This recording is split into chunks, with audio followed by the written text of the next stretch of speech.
Terror abroad continues in Afghanistan, and meanwhile, back at home here in America, the Department of Homeland Security has issued new guidelines for domestic terrorists. Sadly, in Haiti, churches, which have been the backbone of their society, many of them have been destroyed in this most recent earthquake, but thank God there is some good news. I'm Matt Odegaard, and welcome to Church Public.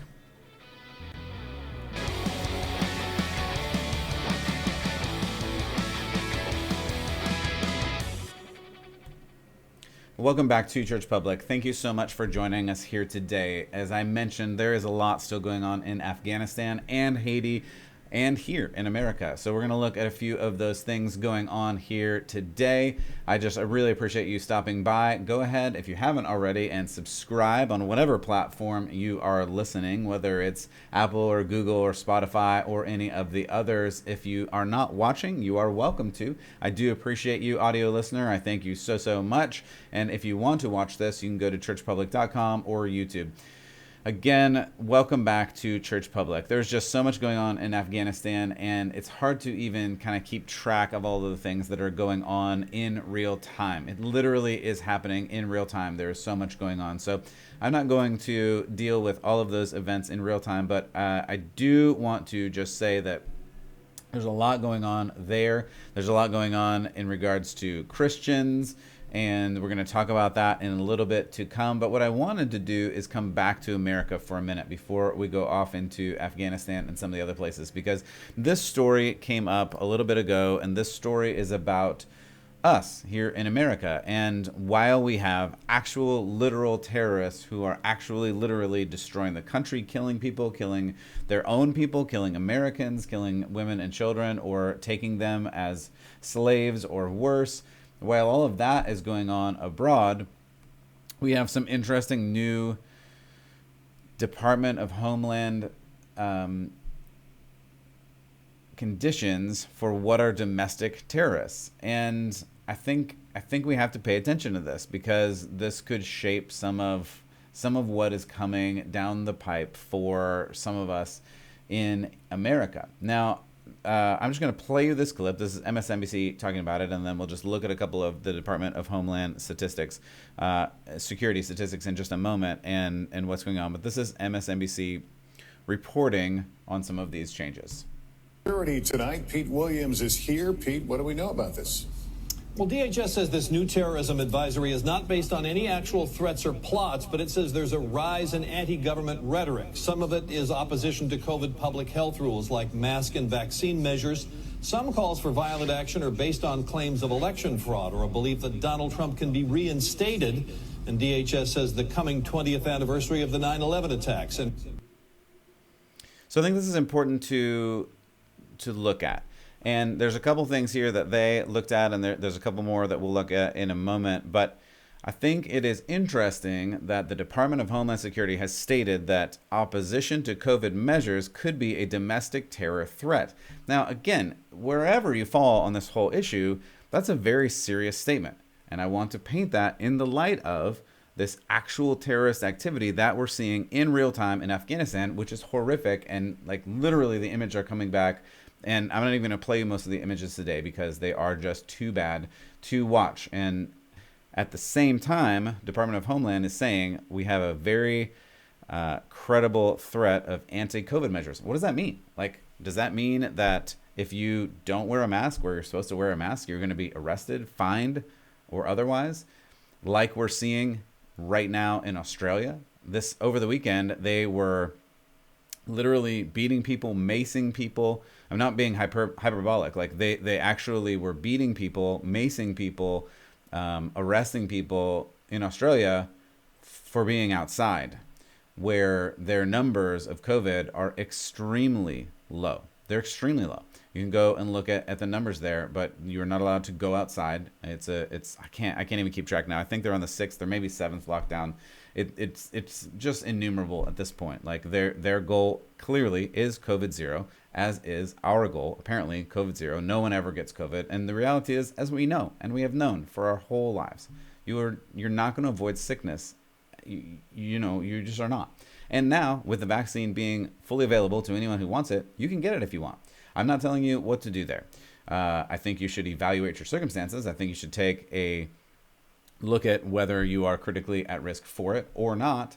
That's a choice that you should make. I don't believe in mandates for masks. I don't believe in mandates for vaccines. I don't think they are morally imposable by a government. And we've talked about that at other times on the show. But the bottom line is, you are a free human. You are given that freedom by God, not by the government. And you should be allowed to put into your body what you believe you should put into your body.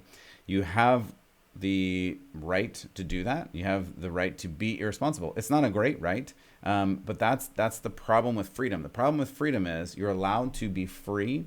And for those that are saying, well, you shouldn't impinge on my right to be safe, that's just an impossibility. And we've talked at length about that in other episodes. You can go back and listen to those. But every time you go behind the wheel of a car, every time you walk outside, every time you basically do anything, there is the potential of danger, both to yourself and to other people, because that is the inherent nature of this world. Like literally the nature of this world. This world is trying to kill you in every way possible all the time. It just is.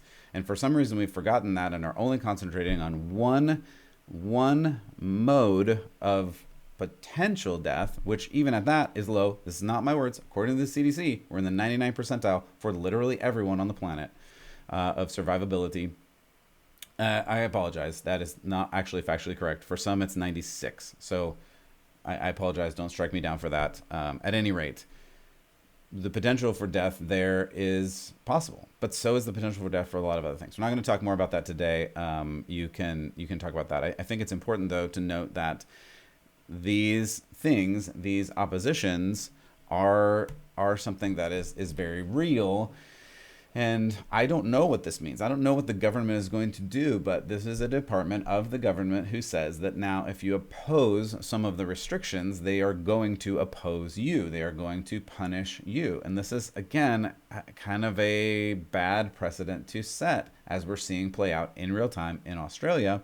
Again, go and look at some of the news there. I'm not going to play that today for time because I want to talk about some other things, but take a look into that. I do want to pivot back to Australia for just a moment and say that, I apologize. I didn't mean to say Australia. I meant to say Afghanistan. I want to pivot back to Afghanistan because of the things that are going on there. And one of the things that I want to look at today is this problem that the other nations that America is allied with are really pushing back against us. And Biden himself said, no, our allies are fine with it. And the reality is, no, they're not. Our allies are not fine with that. And the reason we have allies is so that we can stand up against some of these larger nations, these larger powers, and have a united front against them. One of those is NATO, North Atlantic Trade Organization, that allows our allies to come together against some of these threats. England, for instance, Britain is one of those that is in this alliance, and they are really unhappy with the way this has been handled. And I just want to play you a couple of clips from some of the people talking in Parliament about this. The first is a veteran who did serve in Afghanistan in the British military. I believe it was British Air Force, whatever their equivalent is. I apologize for not knowing that term. And he is not happy with what's going on. Let's listen to his statement here. Like many veterans, this last week has been one that has seen me struggle through anger and grief and rage, the feeling abandonment of not just a country, but the sacrifice that my friends made. I've been to funerals from Poole to Dunblane. I've watched good men go into the earth, taking with them a part of me and a part of all of us. And this week has torn open some of those wounds, left them raw, and left us all hurting. I think it's important to focus in on what he's saying here. This particular Parliament representative is talking specifically about soldiers, and it's a 7-minute clip. You can go and find it if you want. It's a really good clip. You can hear the emotion in his voice, and he's talking specifically about soldiers. And the reason he's talking about soldiers is Biden's comment was that the Afghan soldiers just gave up and ran away. The problem with that is their military strategy was based on American air support in large part, and American contractors to fix their airplanes and helicopters. In fact, shortly after the troops came out of Afghanistan, there were reports that they were holding up their laptops and trying to do video chats on how to fix helicopters because the contractors that did the fixing of the helicopters left. So to say that they were cowardly, as Biden said, is really a blow to a people group. And that's what this particular representative is pushing back against. And he served with them, which is why he was saying that he saw their bravery in action. And it's important, again, to note when people are brave and to note when they are really standing up for something. And unfortunately, in this instance, the force of military of the Taliban were too much for the Afghan forces. And there's a lot of factors that go into that, but I think it's important to note that this is just the beginning of his statement. Again, his statement goes on for a long time, but I do want to play you just one more part of it because I think this is an important part as it relates to NATO, as it relates to the British, how the British feel about the partnership, the alliance with America. And let's just hear this part. We can set out a vision, clearly articulated, for reinvigorating our European NATO partners, to make sure that we are not dependent on a single ally, on the decision of a single leader, but that we can work together with Japan and Australia, with France and Germany, with partners large and small, and make sure that we hold the line together. So I think that was an important part to hear from him, that if you heard the words and you heard what he was saying, he's talking about the allies and he's talking about certain allies, and if you hear what he's saying there is one nation that they relied on for a lot of support, and he didn't say it specifically, but he is absolutely talking about America, and he's talking about one person who failed that alliance, and he is talking about Biden, how Biden has failed the NATO alliance. And here's the problem. This is not just about Afghanistan. It's not even just about America. It's not about Britain. It is about literally the whole world. And it is about the safety of the world in the fact of there are agencies, specifically some agencies like China, Russia, Pakistan, in close proximity to Afghanistan, that have swept in immediately following our leaving, America's leaving of Afghanistan, to claim power. And this is an important point to note, that this is not just about Afghanistan. It's not just about America. While there are terrible things happening in Afghanistan and we need to know about them and we need to pray for them, we need to realize that this is a bigger picture, and it has created intense stability not only in the Middle East region but literally around the globe. And this particular representative really understands what that is all about. And he's saying we need to strengthen our alliance of the European nations. And he specifically does not say including America. And I think this is a really big point. This is a really big point because up until literally now, America has been a world superpower in the ideals that America has, in truth and justice. And I know a lot of people are not going to like this because they believe that America is a colonizer and America just wants to impose its will on the world. But we talked about this the other day in terms of worldview. Which worldview is better? And there is an answer. There is a clear answer. Is the worldview of a Sharia law that says women are not valuable and women should be slaves, and that dissidents or infidels or people that don't agree with your worldview are just to be killed?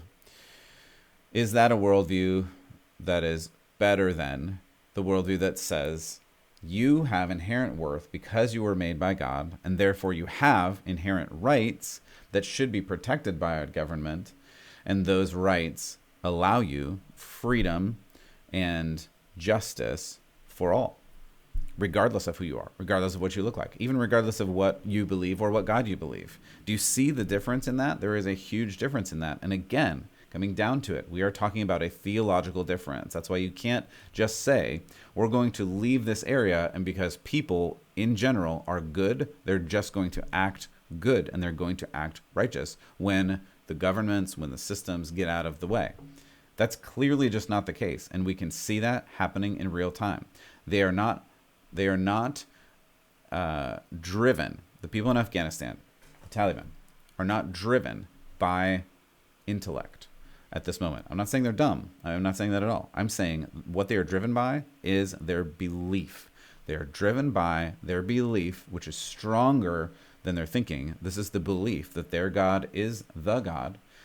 This is Allah we're talking about. Their God is the God, and they will follow their God to the death of others or themselves. It doesn't matter.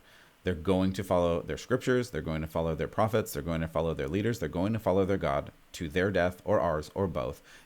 That is of little consequence. That is a vastly different picture, and we have to keep that in mind. And this particular representative is pointing to that fact that there is more going on, and they need to band together, and we need to band together. And it goes on, even again, beyond this ideal into these other countries that I mentioned, like China, Pakistan, Russia. I'm going to read you this quote from another. This is a lord. If you're not familiar, they're British lords and ladies. This whole thing, it's a different governing system. But this particular lord, and I'm going to butcher this name, but it's Blencathra. That's the best I can do. I have a whole list of these. I mean, I probably have 20 lords that have responded and said this action by Biden himself, not even the administration. It literally was just Biden himself. This action has created instability literally in the entire world. I'm just going to read you a little bit of this. He says, quote, "My lords, all my life I have been pro-American, favorably disposed to the United States, but not anymore at this moment. What Biden has done in Afghanistan will go down in ignominy as one of the most shameful and despicable acts of betrayal by any American president. Tens of thousands of men will be slaughtered, thousands of young girls forced to marry these Taliban brutes, and 14 million women driven back into slavery." I'm going to keep reading.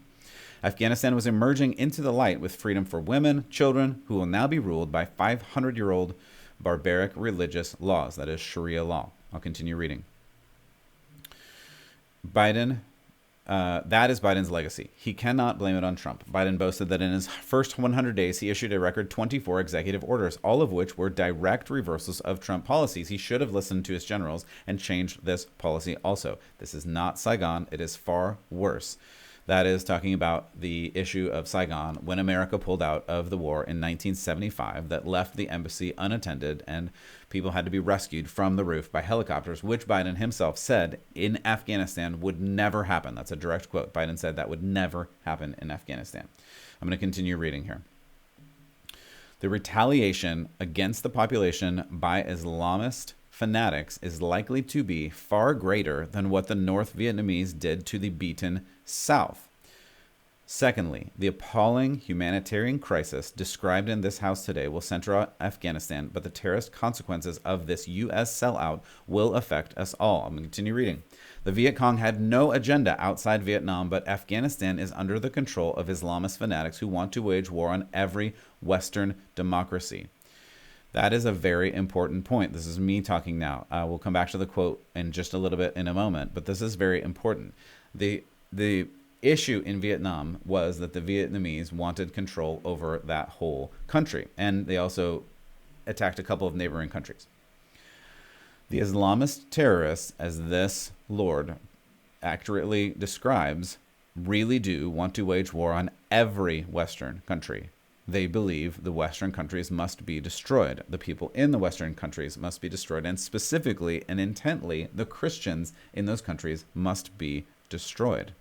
This is a far-reaching problem, which is why America went there in the first place in 2001.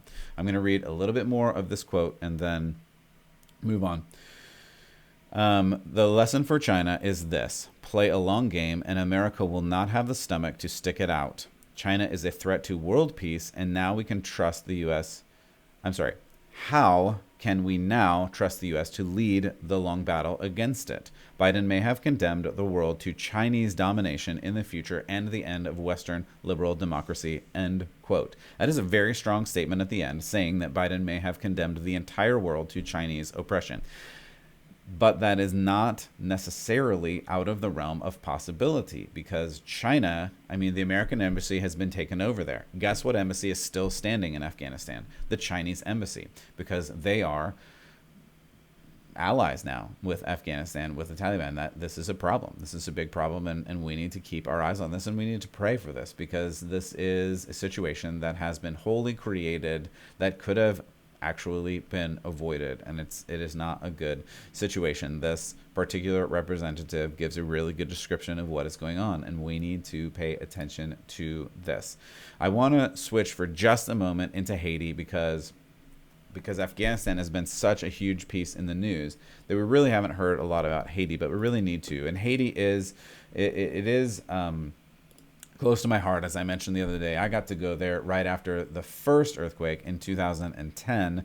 Not the first earthquake, but the last big earthquake, 7.0 in 2010. And this 7.2 earthquake has been also very devastating to the region. And the one thing that I want to talk about today that I just haven't seen in any news reports is the churches. You may or may not have heard in Haiti that the president was assassinated. That's still under investigation. Nobody really knows what's going on with that. But the government in Haiti has been a disaster for a long time. It was a disaster when I went there a decade ago. It is still a disaster today. And what that means for the support, for the rebuilding, for any kind of infrastructure in the country, especially when these earthquakes happen. And also there is a tropical storm that is battling the country right now. The problem is that they don't have the resources to deal with, and the government is not going to come. So where did the resources come from? The resources came from the church.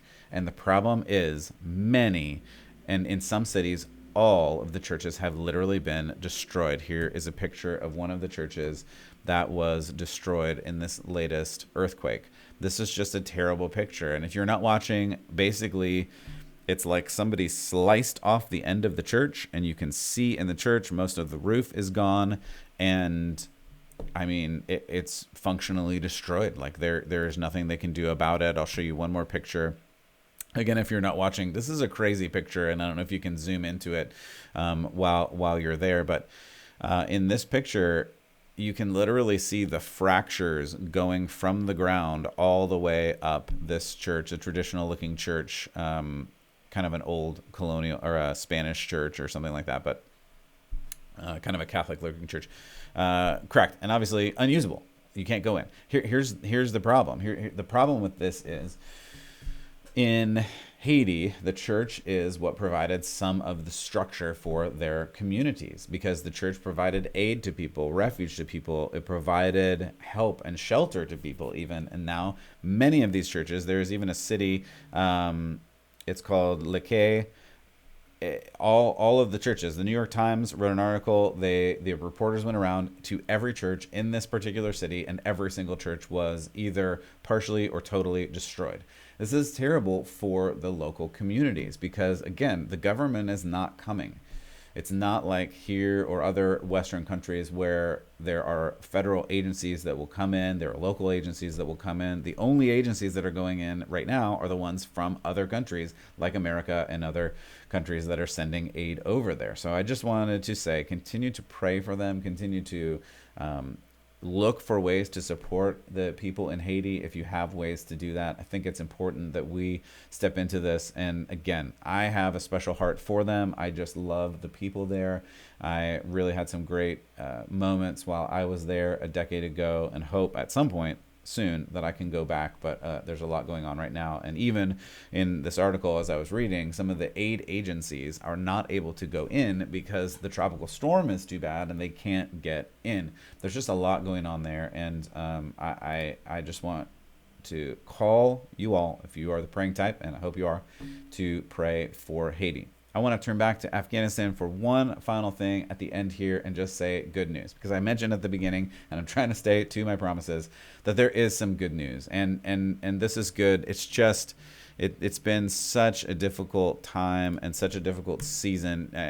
Just the past few days, just watching the country of Afghanistan fall down and hearing about the Americans that are trapped there, the people that helped America that are trapped there, the people that are getting killed there, the women and children that are getting taken there. I mean, it is just devastating.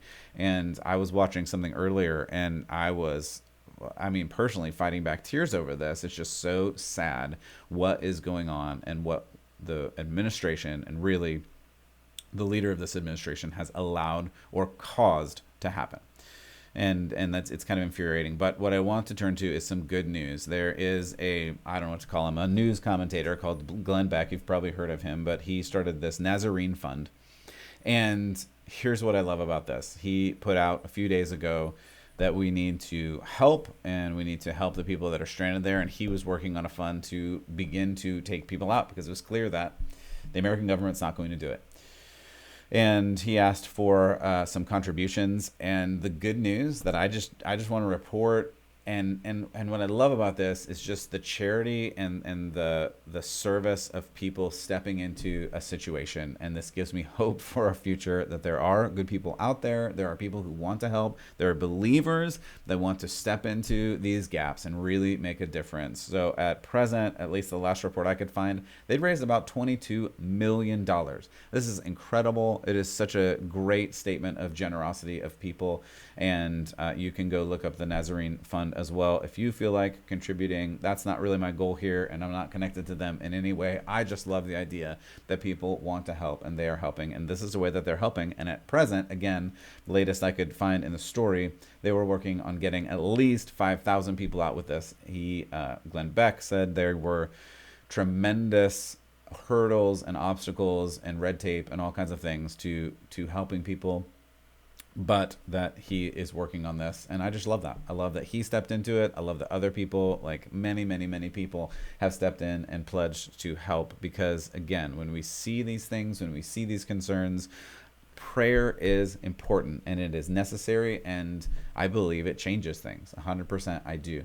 And there are also things that we can physically do or financially do. And I love that idea. So thanks for being with me today here at Church Public. There is, again, just a lot going on, and I hope that you continue to tune in, like and subscribe, share if you really liked it, give me a review. I just really want to continue to bring you this news and information so that we can equip people to follow Jesus and engage with this culture, because we need to. We need to not shy away from this culture. And I'll leave you with just one. It's not really a quote. I couldn't find who originally said it, but it's just an idea that we need to understand, because I keep hearing this pushback that the church, believers, we shouldn't talk about politics, but we should. And here is why. Politics is downstream of culture. You may have heard somebody say that. I believe it was Breitbart, but I'm not sure. And that's true. It means that the way our culture goes influences the way politics go. That's absolutely true. But there's one more level to that, and that is culture is downstream of religion. And this is also 100% true.